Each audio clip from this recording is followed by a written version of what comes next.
Salut, c'est Nico. Aujourd'hui, je vais parler de moi, mais de mariage aussi. Parce que demain, c'est mon mariage. Ce que je veux te raconter dans cette vidéo, c'est le stress de l'organisation de mariage quand tu es prestataire de mariage. Pas facile à vivre parce que, moi, je suis quelqu'un de très carré dans mon boulot et surtout dans les mariages. Donc, je sais exactement qu'est-ce qui va se passer, quand ça va se passer.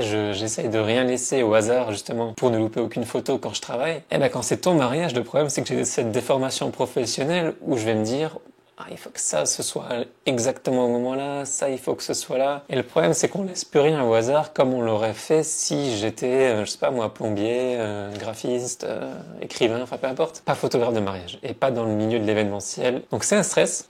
J'avoue que ça fait, c'est pas 2 semaines que je dors toutes les nuits en rêvant de ce mariage, en me disant, il faut que ça soit là. Le lendemain, je me réveille, je note le truc, faut que j'appelle un tel, faut que j'appelle ce prestataire. Et c'est là que je veux tirer mon chapeau, mais vraiment très très haut, au wedding planner. Vous faites un boulot, mais incroyable en fait. Et je comprends que mes clients font de plus en plus appel à des wedding planners parce que ça prend du temps, ça prend de l'énergie. Enfin bref, il y a plein de choses à mettre en perspective et je trouve que wedding planner, bravo. Franchement, c'est un boulot exceptionnel. Après, le choix de mes prestataires a été très très rapide dès le début.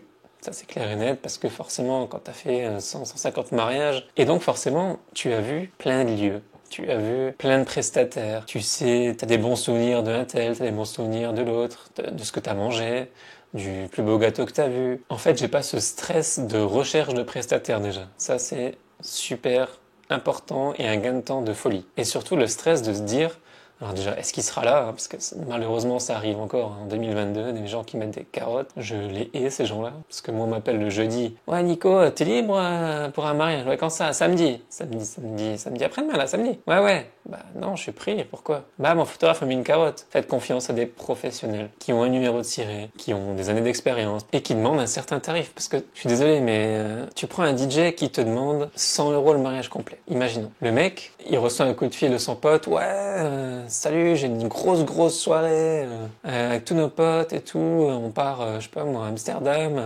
vendredi. T'es chaud, on rentre lundi, ça te coûte rien, tu viens avec nous, ok? T'es chaud? Bah le mec il se dit, j'ai une soirée avec 10 de mes potes, on va à Amsterdam, on fait une soirée, un week-end de malade, ou j'ai une presta à 100 balles pour 8 heures de boulot. Hop, je vais à Amsterdam.